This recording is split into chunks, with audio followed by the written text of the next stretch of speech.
So it's nice to finally get you on, Josh, and thanks for making a little bit of time, buddy. Yeah, no, I'm glad to be here, Steve. It's been awesome talking to you over the last few weeks. I'm excited to get stuck into this conversation. Absolutely. So for those that don't know who you are or what you do, are you able to just give us a quick insight, Josh, in terms of who you are, what you do, and how someone on the other end of this conversation could benefit from listening? Yeah, sure. So, my name's Josh Holiday. I'm a meditation teacher and a mindset coach. And I got into meditation when I was a 17-year-old. I got into it basically because I had a lot of trouble with anxiety myself. And I wanted to overcome my anxiety. I wanted to get my mental health under control. And so, since I was a teenager, I've just made it my life's mission to learn about myself and my mental health and my mindset at a very deep level because I wanted to be able to resolve my issues naturally without having to go on any medication or have too much external help. And so over the years, I've really developed a specialized field of knowledge in helping people with anxiety and then just general like self discovery. A lot of the people that I talk to and work with want to get to know themselves at a deeper level. They want to get to know their true self. And I feel like I've been able to develop a set of skills around that due to my meditation practice that I've had for over 15 years. So I think meditation is a great tool to help you understand yourself better. And that's really been one of the game changing things for me. It's like understanding myself and knowing who I really am. So now that's just what I'm passionate about. Passionate about talking about it, passionate about helping others with this kind of thing. And I really believe that we're going to be able to create a better world for everyone when we know who we really are, when we're conscious of who we really are deep inside, when we get clear on that true self or that authentic self that we all have within us. So yeah, that's kind of a bit of an introduction to who I am, what I'm about. So I guess then, there's a lot of people that struggle with the concept and the idea of meditation and stillness. There's a few people that think that meditation, you can get that through activity. There's other people that say that's not true meditation. Meditation, you have to be still and present. In your mind, what is meditation, and what is there? Is there multiple ways to meditate, or is there really truly just like one way to meditate? No, there's definitely multiple ways to meditate. Yeah, it just depends on what your goal is, right? Because I've worked with people or I've had friends who have said what you've just said to me, right? They said, like for example, I've got a mate who's a Sparky, and he says to me when he's pulling cables, he feels like he's meditating, right? But I know for a fact that that guy has a lot of stress and a lot of anxiety and a lot of unresolved emotions that he hasn't dealt with that cause him struggle in his life. Right, it's one of my best mates.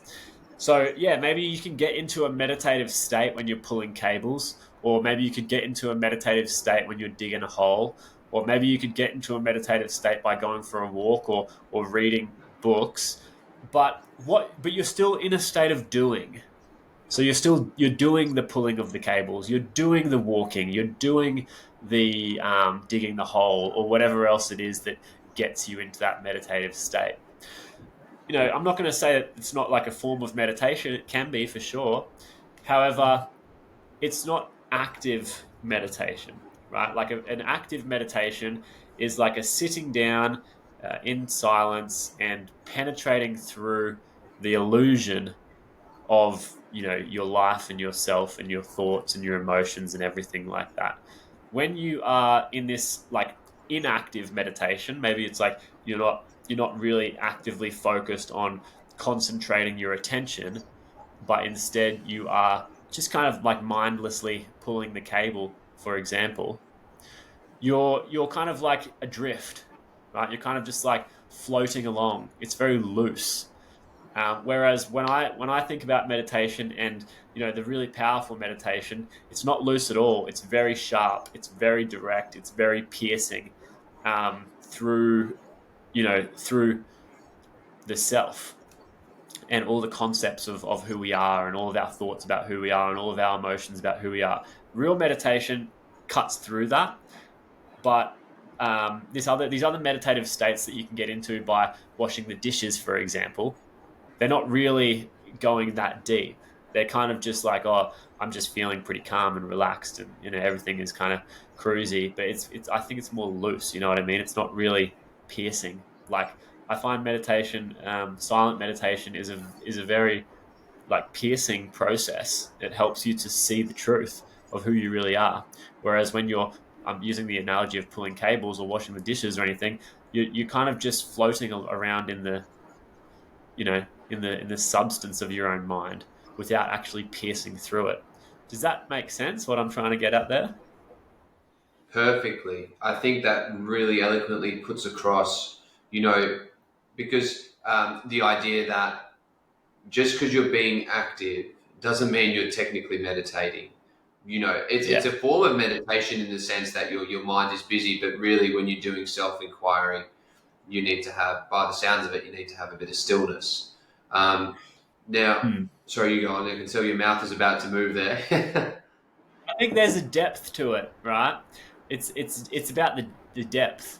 So we, you can like I said, I'm not going to say there's only one way to meditate. There are lots of different ways to meditate, and you can have different meditative experiences, by doing different things. So I think if anyone's saying that, I wouldn't argue that. I'd say, yeah, sweet, you are having a meditative experience, but it's only at this surface level depth. But what I'm interested in with meditation is going really deep into the core of who you really are. So it's a lot deeper. An active meditation, an active silent meditation where you're really present, when you're really still with yourself, it's like you're at a much deeper level than just like pulling the cable or doing the dishes, right? so I So I give everyone a question before they come onto the podcast around, if you were given the opportunity to sit in front of or stand in front of an audience and deliver your talk to, help young men or men of any age, I guess, go through a specific set of skills or knowledge that would be acquired by listening to you, what would it be that you talk about? And you specifically mentioned overthinking, anxiety, and dealing with negative thoughts. Now, obviously, it sounds like meditation is a great way to be able to work with that. How is it that someone that is an overthinker can start by meditating? Because it sounds like sitting in silence is almost the opposite of trying to deal with the situation. Yeah.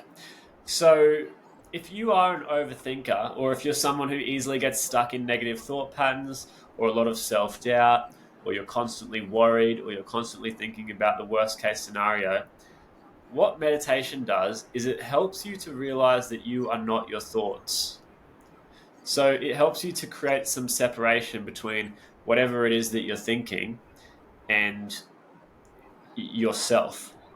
Because an overthinker or an anxious person or someone who's stuck in self doubt and worry, they're very close, right? It's like, I am thinking about all of this stuff, and it's what if this happens and what if that happens, and it's very close to themselves, right? When you're in meditation and you're able to learn how to observe your thoughts, you're able to create some distance between it. And when you create some distance between yourself and your thoughts, you're able to just go, okay, cool. Well, that's just not a constructive thought to have. Like, let's say you are, as men, we want to solve problems. We want to get to the bottom of things. We want to, be clear. We want to communicate well. We want to be efficient. We want to be productive. The most unproductive thing that you could do is to be stuck in a loop of negative thinking or overthinking, because it's just not productive at all. So the best way to overcome that is to actually create some distance between yourself and your thoughts, and realize that the loop of overthinking that you're in, or the loop of negative thoughts that you're in, is actually not productive at all. It's probably one of the least efficient things you could do. So to meditate means to create some space between yourself and those thoughts. You realize that you are not those thoughts, and then from that place you are able to think more consciously, or to think more productively. You're able to choose a better way of thinking. So that's one of the things that I think can be really, really powerful for men, especially with meditation, because I'm a problem solver as well. I'm a very proactive person. I run a business. I'm productive, efficient, and I value that highly. Uh, and I just think that when we're stuck in like negative thoughts, or we're always worried about what if this happens or what if that happens, or we're always worried about things that we can't control, that's really going to affect our productivity. We're not going to be able to really achieve anything if we're just worried about what's going to go wrong. What would be more effective is if we were in a calm present state, and we were thinking critically about, okay, what can we control, and then what can we do. And so I believe that meditation helps you to create that space to become calm, to become present, so that you can actually think well.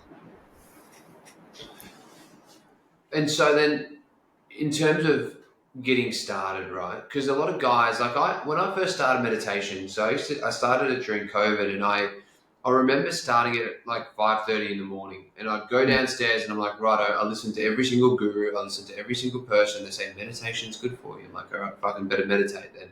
I'll make Yeah, my millions of dollars if I start meditating, right? yeah, But I found that I got really tired. I just try to sit down still for 5 minutes, mm. close my eyes, and it almost felt like I got super tired super quickly. So, is there any particular reason why that might be the case? And do you think that meditation should be done at a certain time of the day or anything along those lines to help move Mm. through that practice better? Yeah, yeah. So were you waking up and then just getting straight into the meditation? Pretty much straight away. Yeah, yeah. So, generally, if you wake up, straight out of sleep, you're going to be a bit tired anyway, right? You're still waking up. So that's why, if you wake up, you go to meditate, you can kind of fall back asleep pretty quickly. Um, I do think the morning is good for meditation. However, it can be like morning is a great time to meditate, actually. However, I generally find that what you want to do is you want to like wake yourself up a little bit, right? Because otherwise you could fall back asleep straight away. Right. One of the things I like to do is incorporate some breath work into my meditation. Right, breath work and meditation are great to do together. In the traditional kind of teachings around yoga and meditation include what's called pranayama. Pranayama is essentially breath work, right? Pranayama is what they call breath work. So to match up some breath work with your meditation, especially in the morning, can be great. So you might want to do 5 minutes of breath work before you do your meditation, right? Because the breath work, it's more active, it's more doing. Like if you do that when you wake up, you're going to actually wake up, right? You're breathing in all this oxygen, you're really getting your body going.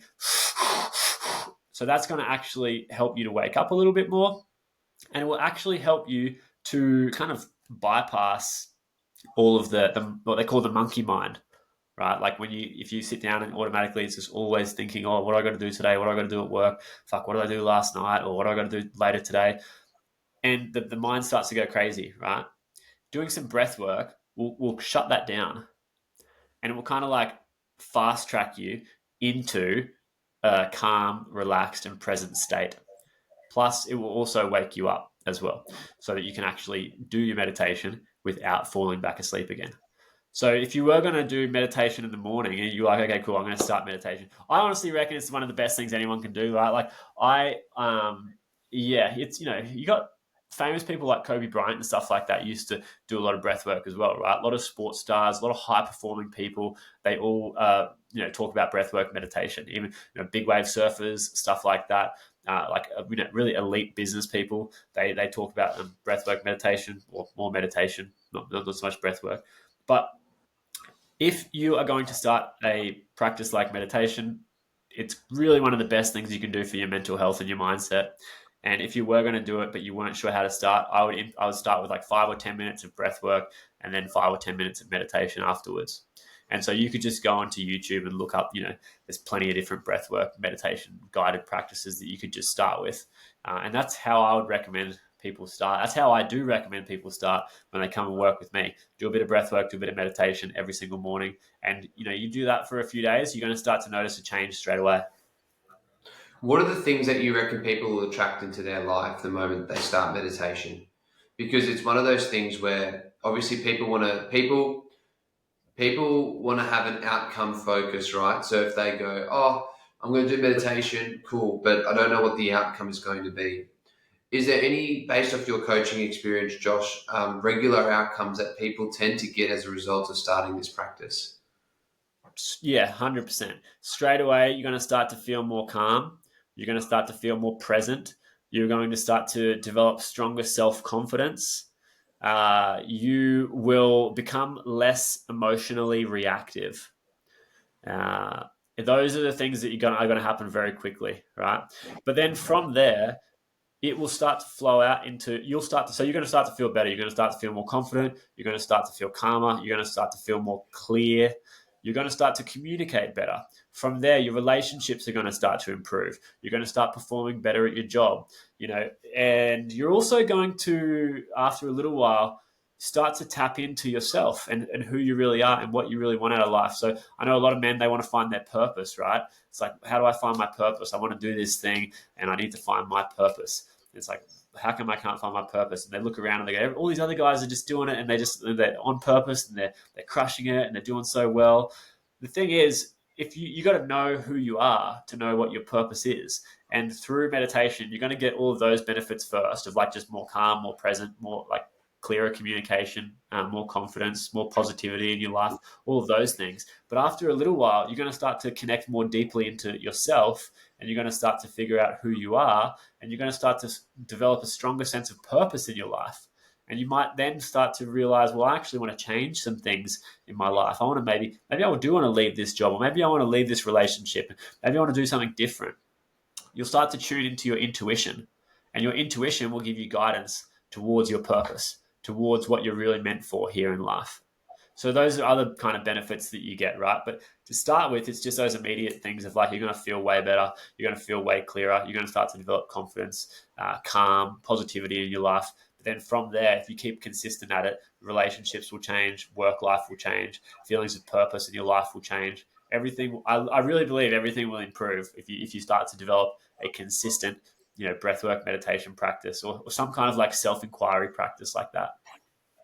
So, someone with a high level of anxiety might listen to you talk, Josh, and go, there is absolutely no fucking way that sitting by myself for 15 minutes is going to change anything.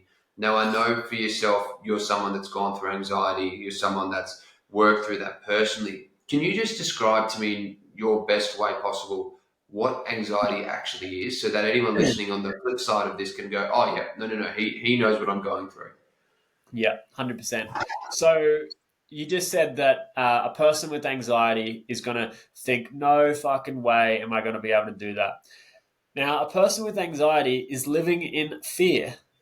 They're living in distrust. The whole nature of anxiety is worry. So if that was true, if someone was listening to this and they're an anxious person, they're thinking, no way, this is going to work. I'm going to hold up the mirror, because you have to understand you're living in a state of fear.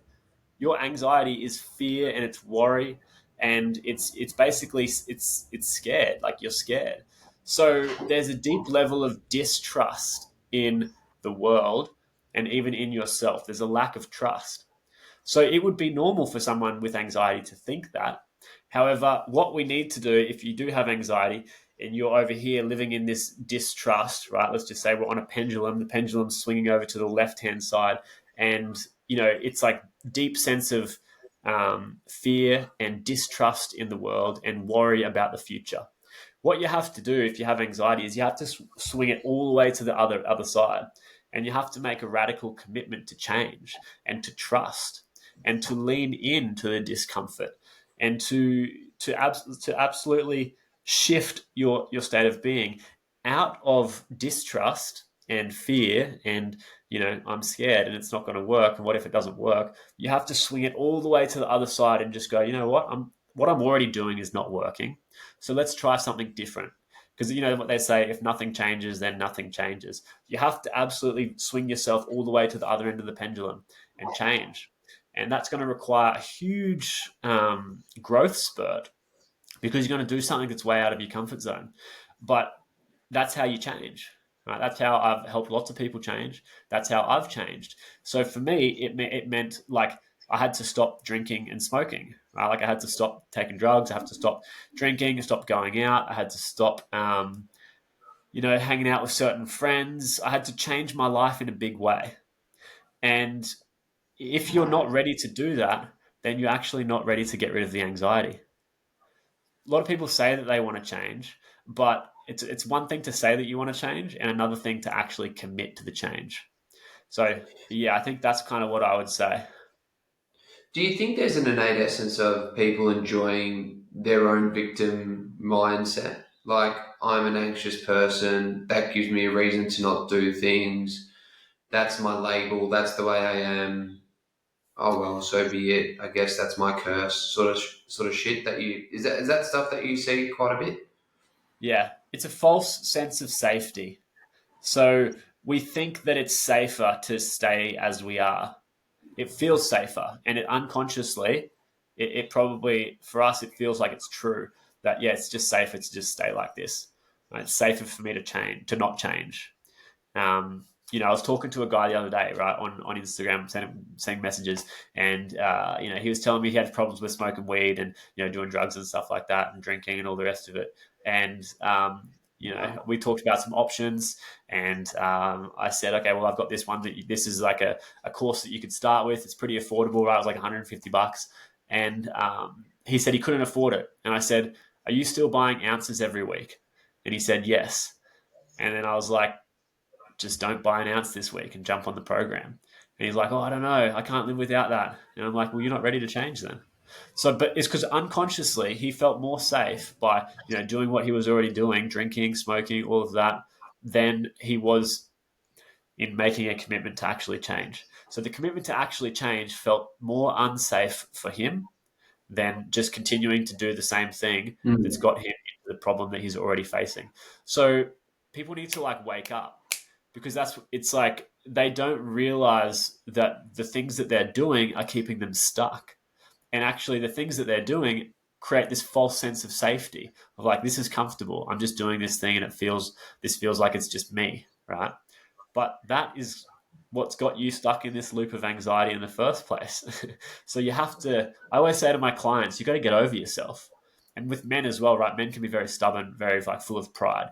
You have to get over yourself, which essentially means to overcome the limiting version of yourself and allow yourself to like open up to a bigger sense of yourself or a better sense of yourself. And that means you need to cross that bridge of like the ego and the pride, because you got to get over yourself, or else you just stay stuck over here when you really want to be living over here. How did you get over yourself then? Because that's a it's it's easy to I guess to say, but I guess people would I think would resonate with what you had to go through, especially through your childhood, Josh. I know there's a lot that you've gone through personally that sort of you know transformed and changed the way that you are. Yeah. What's a bit of your personal background and understanding with anxiety, stress, depression, all of those type of things, addiction? And to claim and give a little bit of merit on the flip side of what you've just said. Yeah. So I was a little shit when I was a teenager. Like I was really not good, get in trouble with the police a lot. Um, just a little shit. Like I thought that I thought I knew everything, and I thought everyone else can get fucked, and I don't care what anyone thinks. I'm doing my thing, and you can all go and stuff it. That's like what kind of a teenager I was. Like really, really nasty to my mum. Really like I used my mum and my dad against each other, because they got divorced when I was 12 and 13, and I didn't know how to manage my emotions properly when I was a teenager, and so how I did it was I would just rebel. Like a rebellion. In hindsight, I can see that that was just attention seeking, and I just wanted an attention. I just wanted someone to tell me that they loved me or they cared for me or something. But I didn't at the time know that, so I was just rebelling, getting in trouble with police, always getting in trouble, always going out, always being like nasty. I'd get into fights, and that was like my whole teenage life until I started to get towards like 18, 19, and I started to feel really anxious. And I was drinking, I was doing drugs, and I was partying, and no one else mattered. And it was always just like whatever mischief we could get up to, that was all good. Um, and then I started to get really anxious. And my parents were both on, and still are, on medication for mental health issues. My dad's got medication for depression because he's an alcoholic, and my mum is on medication for anxiety because she's just like, yeah, super anxious. And I remember being like 17, 18 and going, if I keep going like this, I'm going to end up like them. And that scared the shit out of me. And so I had this moment where I just realized like I can't keep doing this. I need to wake up to myself. I need a reality check. And it was around that time when I learned meditation. And so I started to meditate, and I just brought myself to be disciplined to sit down for 10 minutes a day and start meditating.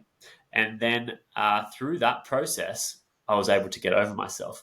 Because the nature of meditation, when you do get it, like not everyone gets it straight away, but when you do, if you commit to it and you use it as a practice consistently, you're naturally going to get over yourself, because that's the whole thing. You learn how to observe your thoughts, and you observe your emotions, and you observe all of your beliefs, and you observe yourself.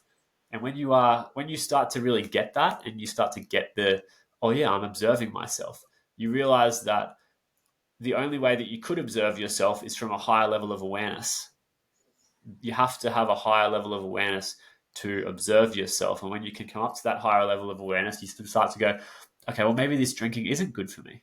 I was aware of my behaviors. I was aware of my actions. I was aware of what I was thinking. I was aware of what I was feeling from a higher level. And so I could start to, like I said before, think critically or think better about what I was doing. I could start to see from a higher vantage point.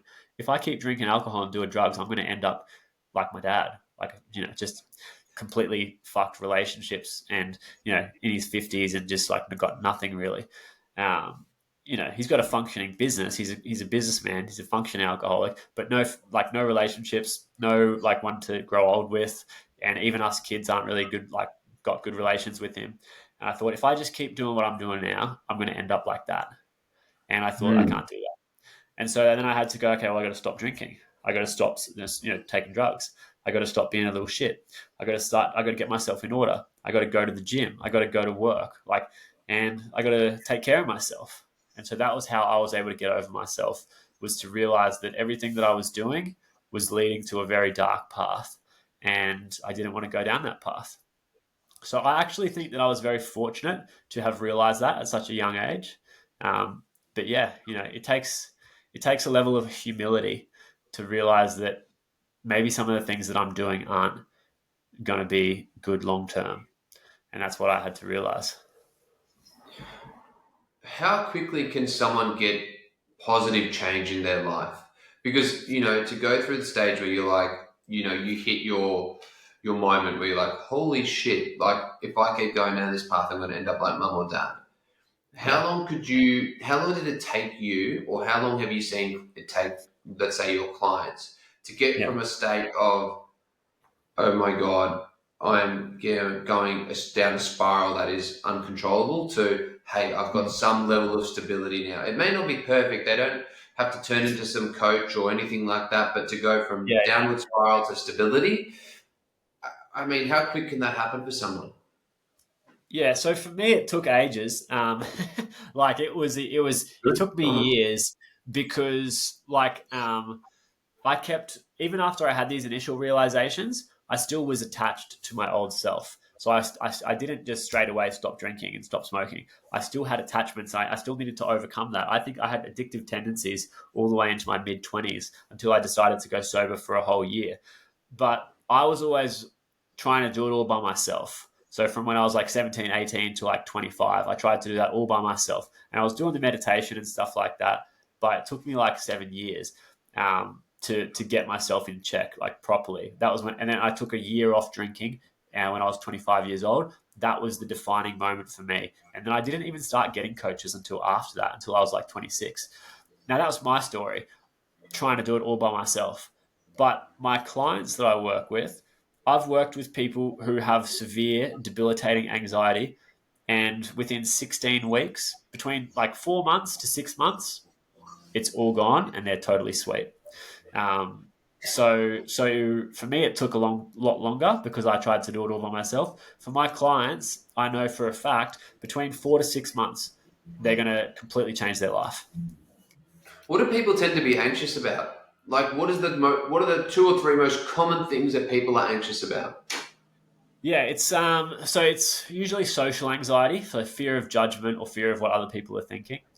But it could also be that they are afraid of making a wrong decision. So at work, they're like maybe a fear of like not being good enough or not doing the right thing. So those are two that are really quite common. One is around relationships and social anxiety, like fear of judgment from others. And then another one is like work anxiety. So fear of like not being good enough, or doing the wrong thing or making a mistake. Those are two really, really common ones. And I'm just trying to think if there's anything else off the top of my head. Um, Sometimes it's not actually anxiety, or there is a deeper level of anxiety, but some guys that I've worked with aren't actually aware of the anxiety because it's kind of clouded by anger and frustration. So that one will look like people in their relationships and they are really angry or really frustrated in their relationships or in their personal life, and they don't understand. So that's what they think is the problem. They think it's anger and frustration, but really there's a deeper sense of anxiety underneath the anger and frustration. So that's another one. That's usually around people's personal life, relationships, stuff like that. There was I was reading a few studies before our conversation, and there's some studies that go back to the early 2000s saying that we used to have 60,000 thoughts a day, but more recently through MRI studies, I know that they've got that down to about 6,000 thoughts a day realistically that we have. But it was Wow. interesting to note that in a lot of the studies that I looked at least three quarters to four fifths of our thoughts tend to be negative, which is astronomical. I was like, holy fuck. I can't even begin to think why that's the case. Do you have Yeah. any idea as to why that's the case? Because it's no wonder why, in today's society, when there's so much more external noise, that probably Mm. that number's going to be keep going up. Yeah. So I have worked with a lot of people who have a lot of negative thoughts. What I tend to think is the issue is it's their childhood programming. So the thoughts that we have in the present moment, I believe, are strongly influenced by the experiences that we've had earlier in our life.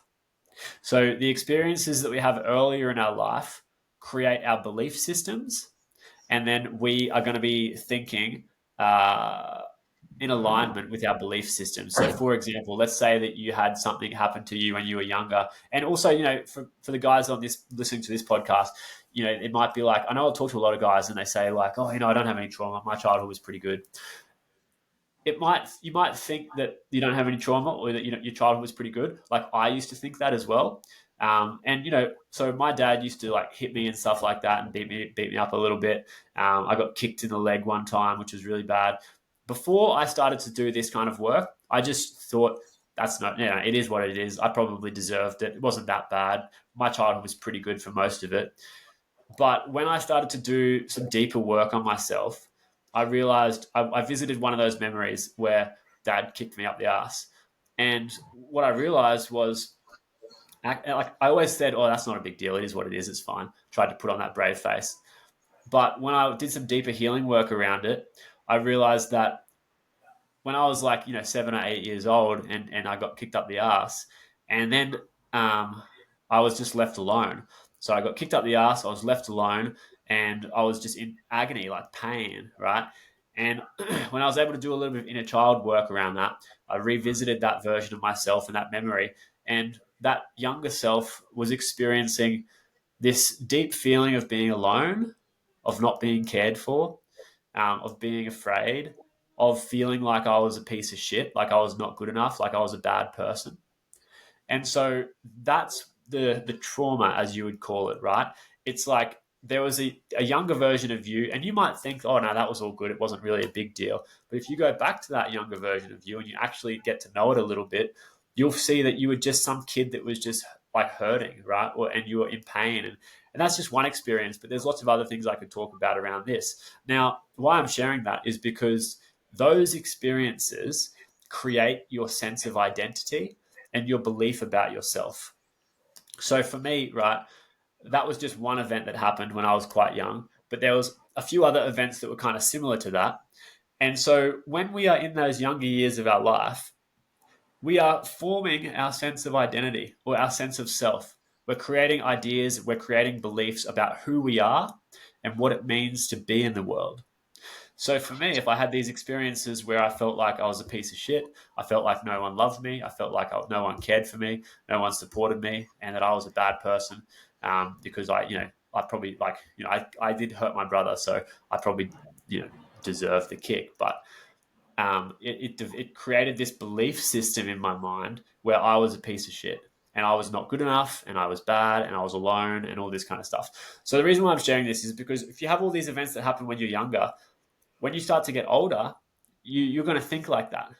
So I used to think a lot. I used to get frustrated when things didn't go my way, or when I would, I'd get angry at my partner if something wasn't happening the way that I wanted it to, and a lot of negative thoughts around that, or and fears and anxieties of like, if this doesn't go the right way, like what if this, what if that. But when I was able to do deep work on myself, I was able to realize all of these negative thoughts that are happening now are actually coming from these deeper belief systems about who I think I am. So, for example, if I get frustrated at my missus or about something, it's not that I'm frustrated about her. It's that whatever's happening is triggering a deeper pain in me that tells me I'm not good enough. And so then I get frustrated because that's how I cope with it. I try to blame her for it and say it's your fault. But what's really happening is I'm feeling a deeper pain within myself. So when it comes to negative thoughts, it's really a lot about these deeper unconscious belief systems and traumas and stuff like that we have. Now, on the flip side of that, take someone who really does have like a beautiful upbringing, right? Full of love, full of nurturing, like really full of like positivity and stuff like that. They're gonna think differently, right? They're gonna think the world takes care of me, right? And everything, I can create whatever I want, and I'm supported, and I'm loved, and all of this kind of stuff. So our childhood really creates a lot of the belief systems that we have in the present moment. So if you did have some negative shit that happened when you were in childhood, that's going to create negative belief systems and unconscious belief systems. And so then if you're experiencing a lot of negative thinking in the present moment, it's more to do with what happened in the past as opposed to what happened in the present. I really believe that. That's that seems pretty synonymous with what a lot of people will say. That a little timeline regression goes a long way in terms of understanding why you are the way you are. I've Yeah. said it on a couple of podcasts before, but you put anyone's life into a 2-hour movie, especially the start of that movie, you'd start to really get an understanding of why they are the way they are in Yeah. the present moment. So I guess for you, you had a turning point that took quite a while, 6, 7 years. And that's great to hear the reality of it, and it's also great to hear that there's a way to expedite that process. You can make radical change if you've got guidance in a much Yeah. shorter period of time. But Yeah. obviously, you chose a path that was your path, and you now got to a stage in a situation where you're helping, men and women along their own journey as well. Um, Yeah, I've just realized like it did take me a long time because of my own stubbornness. But people who are open to getting help, like I've had a lot of people who have literally changed their life in 6 months because I've taken what I learned over a decade and put it together and go, okay, cool. Here's the process. Do this, do this, do this, do this, and in 6 months, it's like they're a whole new person. that's wild. I guess if you could divide, you do this, do this into different stages. Is there a most important stage or a stage where you see people get the most radical change or their aha moment? Yeah. Yeah, there is. It's always the very start, and I actually say it in my coaching process as a 3 stage process. It's self discovery, self healing, and then self mastery. But the first stage is the most important, self discovery. This is the stage where you go aha, like you wake up and you realize who you really are. This self discovery process, right?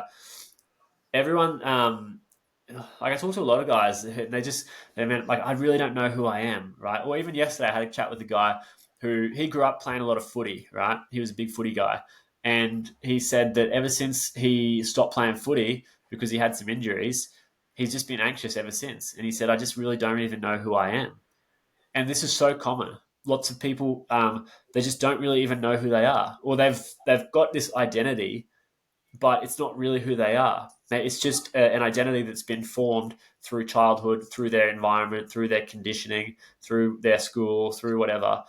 But it's not really who they are. So the first thing you need to do is wake up and have that like aha breakthrough moment of self discovery and figuring out who you actually are. I think that's one of the most important steps. The other So, stuff is not important until you figure out who you are.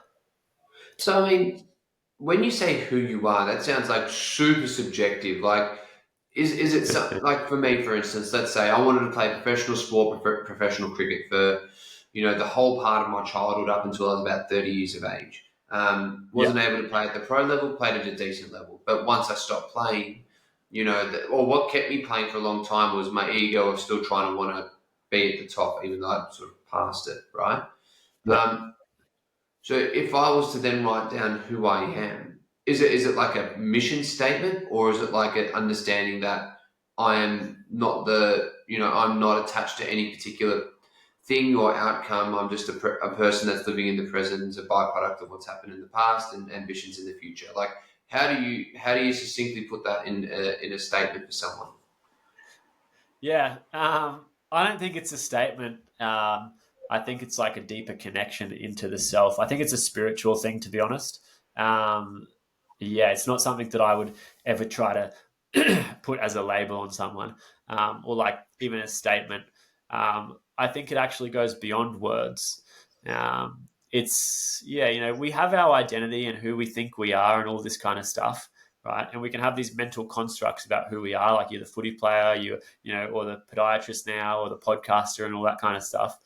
But at a deeper spiritual level, you're actually something else, much greater than that, right? So, and it's a very personal journey, and it's a very spiritual journey to realize, like the essence of yourself, right? Which is actually, like I said, it's beyond the thoughts, it's beyond the mental constructs, it's beyond the actual identity. It's a much deeper thing, and it's more of an experience that you have. And I don't know, Steve, if you've had that experience yourself, I think you probably would have, but Mm. just based off some of the ways that you talk. But yeah, it's an experience that people need to have. You can never tell people who they are. It's something that you have to help them figure out for themselves through a direct experience of what that is. And I know that is a bit vague, but that's the whole Mm. thing, right? So that's the journey. It's the spiritual journey. It is a bit vague. It is a bit unclear. It is a bit unknown. But I do believe it's very important to go on that journey. Is this where you see big, I guess, big time coaches? They always speak about values. What your values are and what you represent. Is that sort of part of that essence that you describe? Understanding what you represent, what you stand for, what your values are, right, like right in here, and then that is sort of part of the work that forms into that first stage. Yeah, yeah, that's one thing I do with people in the beginning is I do get clear on um, yeah, like who they are and what their unique values are, right? So that is one thing. But also like further to that, we all have unique desires. We all have unique like things that we are drawn towards. We all have unique challenges. We all have unique values, right? And so who we are is essentially the conglomeration of all of that stuff, right? That comes very naturally to us. Um, when we take a bit of time to actually reflect on what we want, and what we value, and all of that stuff, we get a bit closer to the core of like our being. Uh, yeah, there's people often badmouth the ego, or it's like people think that the ego is a bad thing or something like that. I don't think the ego is a bad thing. I think it's like the true identity, like it's the true self. So we don't want to be like boastful in our ego or anything like that, but we do want to be like almost respectful of it in a very mature way, right? As opposed to like this way where we're using it to like, "Oh, look at me, look how big and strong I am," but more of like I see the ego as something that we can like mature, right? And when we take time for self reflection, and we figure out who we really like, what we really want out of life, who we really are, what our unique values are, those kinds of things, like you're saying, then we are able to mature our ego, right? In the same way that a child grows up, right, and gets more and more mature. We oftentimes, I think, one of the big problems in society is that we hit a certain point and we say, "I'm done. Like this is me," and we stop growing. Now, I believe that we really need to continue to mature our ego, to continue to grow, right? The moment that we say, "I'm done, this is who I am, and I'm not changing," game over, you know? So we need to continually grow, continually to evolve the ego or mature the ego. And that comes through constant self reflection of like, okay, who am I? What's important to me? Over and over again, right? Every year, even. Like just that check-in of like, okay, cool, what's important to me for this year? What did I learn last year? What do I want to create this year? What desires are, coming from me to, for the next 12 months? So it's like that self-reflection will help you keep on that straight and narrow. That's a great way of framing it. Just to constantly have a bit of self inquiry every year. I think people are very good at writing goals for themselves in terms of what they want. It's like I want this, and Yeah. but that self inquiry piece sounds like a massive part of being able to, one, not only deal with a bit of anxiety or negative thoughts, but two, obviously, move into a direction that allows you to have pretty nice purpose and feel good in the moment, as opposed to feeling like you're running on a hamster wheel, which is a Yeah. lot of society. And we all get stuck with it too. And Josh, I know you're building your coaching business, and it's something that it's hard as an entrepreneur if you're doing that too. You're like, Yeah. shit, I've got to have to grind, I've got to have to work hard. Yeah, I find But it's a balance. There's like you got to balance, and you also got to ask yourself like, what do you really want, right? Because you could say I want to be a millionaire, but do you actually want to be a millionaire, or like do you just want to be a millionaire because everyone else wants to be a millionaire? Like, do you want to have a Ferrari because everyone else wants to have a Ferrari, or would you be happy just cruising in your Subaru? Like, you've got to really tune in to yourself and be authentic to yourself and what you actually want, and don't feel like this shiny object of like, oh, I want this or this crazy shit because everyone else is doing all the crazy shit. Like, not everyone is like that, right? And so this is why you have to be true to yourself. Figure out what you actually want. And I find it is a balance, right? Like you said, because you're going to go through periods where there's more growth happening and there's a bit of like a hustle. But then you'll need to check yourself and do a bit of reflection and go, okay, cool, am I going in the right direction? And so it's a balancing act. I have a saying: addictions ruin ambition. And when you're ambitious around something but you're addicted to let's say more negative things in your life, you're unable to pursue what you're generally ambitious about, and you have a little bit of a tug of war there with yourself. In terms of addiction and working with clients that have addiction, how have you found that in terms of, there's a rising population with men being addicted to porn, men being addicted to gambling. You mentioned previously your dad being addicted to alcohol. How do you find dealing with clients that have addictions, and what are some of the steps that they can take to start to work through that too? Yeah. So I've had my problems with addictions as well. Like, I don't think I was ever like fully addicted, but I had addictive tendencies, right? Like, I think that's a good quote. Addictions ruin ambition, because I was always searching for something.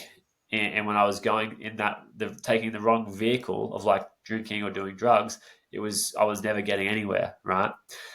But what you got to understand with addiction is that it's not to be ashamed of, because every single person who is on the spiritual path is also seeking that blissful state of consciousness. So, what I mean by that is like, anyone who's addicted to anything is only addicted to it because they are seeking a certain state of consciousness. For example, the alcoholic wants to feel maybe calm or happy, right? Or someone who's smoking weed might want to feel relaxed, or someone who is addicted to porn, right, wants that release, right? So, gambling, they want that high of having the win. Everyone is always seeking something, right? And even a spiritual person, right? They're seeking peace and enlightenment, right? So everyone's essentially seeking the same thing. They're seeking a feeling, but we've got different methods of getting there. So for the addict, they have their vehicle to get to that certain state of consciousness, whereas a spiritual person, for example, might sit and meditate for ages to get to their certain thing. So it's not necessarily that it's like we shouldn't change our aspiration, because our aspiration is to reach that higher state of consciousness. We should change the vehicle that we're using to get there. So it's like Mm. not using, drugs, alcohol, porn, gambling to get to that blissful state of consciousness, but maybe trying something like meditation, because you're going to get there anyway, right? Like now, these days, I don't really do anything. I drink a lot of coffee, right? Like, I like coffee still. That's my one Yeah, vice these days. But like, no yeah. drinking, no drugs, nothing like that. Purely because I just don't even feel like I need that anymore, because I already feel totally content and satisfied with my life through meditation. Mm. And I'll have coffees every now and then, just because just to throw a bit of a spanner in the works and see how it goes. A couple of long blacks will get me going. But yeah, that the whole point is like figuring out what's going to be the healthiest way for you to get there. Yeah. Wait till you come down to Melbourne, Josh. You'll really, really get stuck into the coffee then, mate. I'll promise you that much. Um, but the final note I wanted to sort of touch on about was, I know you talk about spirituality and you've had a quote unquote spiritual awakening. I'd love to just dig into a little bit of that. I've had a few guests previously talk about their own spiritual awakening, and everyone's got a little bit of a different twist and story. So if you can, quote unquote, enlighten me on your spiritual awakening and what's happened for you as a result of that, what you did and what you went through for that process, that'd be pretty cool for me to listen to, because I know that there's a lot of people really digging deep into wanting to get in touch with their soul and their spirit. Cool. Yeah, I can definitely talk about that. It's always fun to talk about spiritual awakening. So I'll start it by saying that over the years, I've continued to awaken to higher and higher levels of consciousness. I don't think that there is like you have this one spiritual awakening and then it's all done. I think Mm-hmm. that with spiritual awakening, you are constantly going to wake up to higher and higher levels of consciousness. So it's so because this is like takes the like takes the woo woo out of it, right? People think, oh, I'm going to have an awakening and it's going to be that's all over, game over, I win. It's not like that at all. I really don't think that that's the case. I think that it's like you have different experiences through your life that make you more conscious of things, that wake you up to a new way of seeing things, to new perspectives, right? So to demystify spiritual awakening, I think that that's what it is, right? It's not like, oh, I had a spiritual awakening, look how good I am. It's like you will if you are having on that spiritual path and you are awakening, spiritually, you will continue to awaken spiritually for the rest of your life, and it's not something that you're ever going to just be done with, right? So for all the people that like to get into the spiritual ego, I just want to make that clear first, because I really believe that's the case. So in my story, I had my first, like, what you could call awakening moment through meditation. I would go to the beach every day and I would meditate on the beach every day. And I remember the first kind of experience I had where I was like, oh wow, this is different. Is I would do my meditation and then I would ride my bike to work. And I remember riding my bike to work and the colors were just really vivid, like the greens of the trees and the blue of the sky and the glistening of the water. Everything looked really vivid and really beautiful. I think that was my first experience of like what you could call awakening, because I was like, wow, this I've never seen this before. This looks really cool. Like everything was so vivid and so profound and so beautiful. So that was the first kind of thing that happened. And then the more recently, there's been other times of waking up to higher and higher levels of like awareness, or those it's more of like a subtle shift in perspective of seeing things slightly differently. More recently, though, a fun one to talk about is taking psilocybin. Like I had a spiritual awakening, or another awakening to a higher level through like a high dose of mushrooms. Right, I like to talk about the meditation first because it's more subtle and it's like, yeah, that was nice. It was cool. Like cool meditation can give you that experience. Then I had an experience with mushrooms, which absolutely just shattered my whole concept of reality and woke me up to a new level of consciousness where I developed a stronger sense of feeling the world, right? So I became more connected to like feelings and stuff like that, and the energy of the world, of the universe, or whatever you want to call it. Now that was through a high dose of mushrooms, and I had this experience where I thought I was going to die, and then I didn't die, obviously, but it was almost, you could probably say it was maybe like an ego death.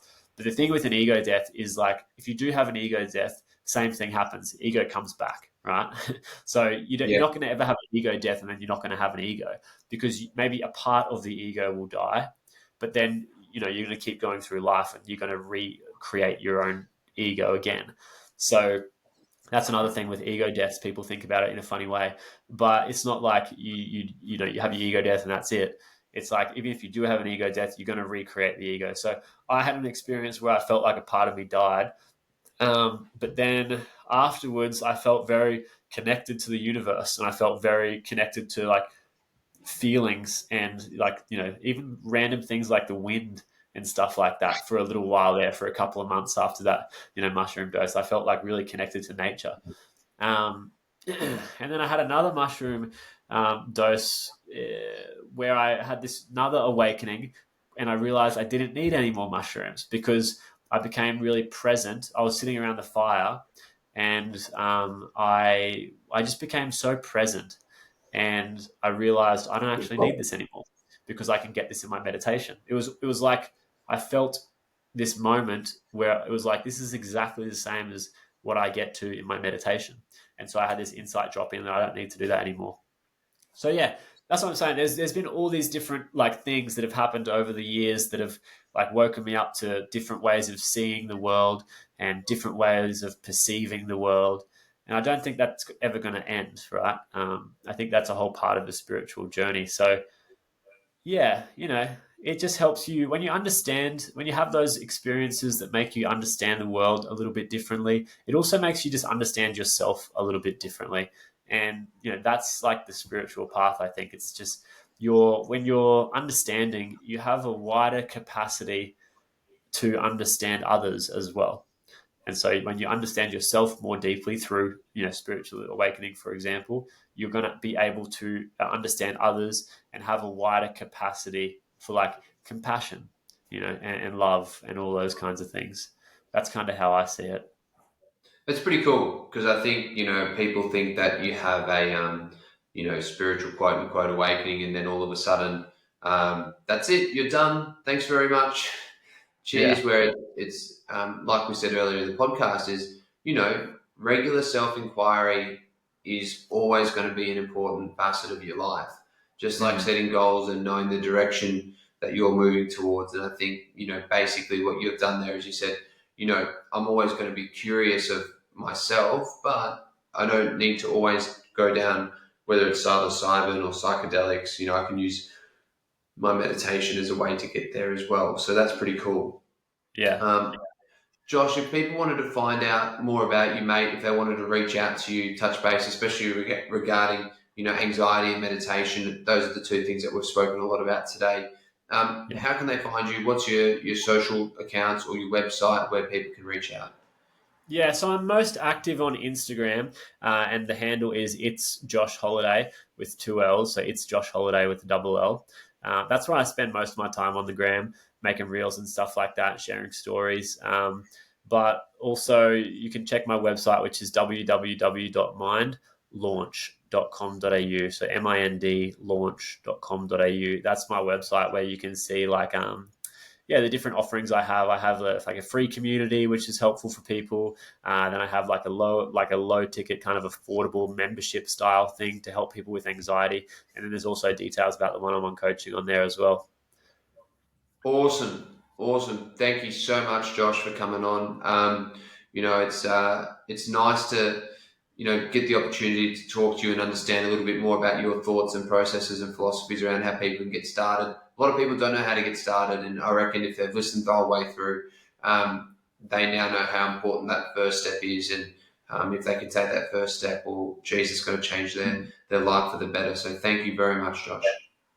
No, thank you, Steve. I really appreciate you having me on. And one thing that I was not ragging shit on my dad a little bit on this podcast, but one thing my dad did teach me, which I'll be forever grateful for, is discipline.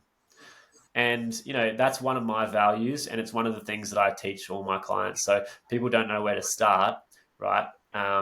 It's just start by just developing some discipline, right? And I know that this is something that guys resonate with a lot, but it's actually so important to be disciplined. Is like that's the key. If you can develop some discipline around some healthy habits, like that's going to put you on a positive trajectory. So I thought I just mentioned that at the end of the podcast for you guys. But yeah, thank you so much. It was great to have a chat with you today as well.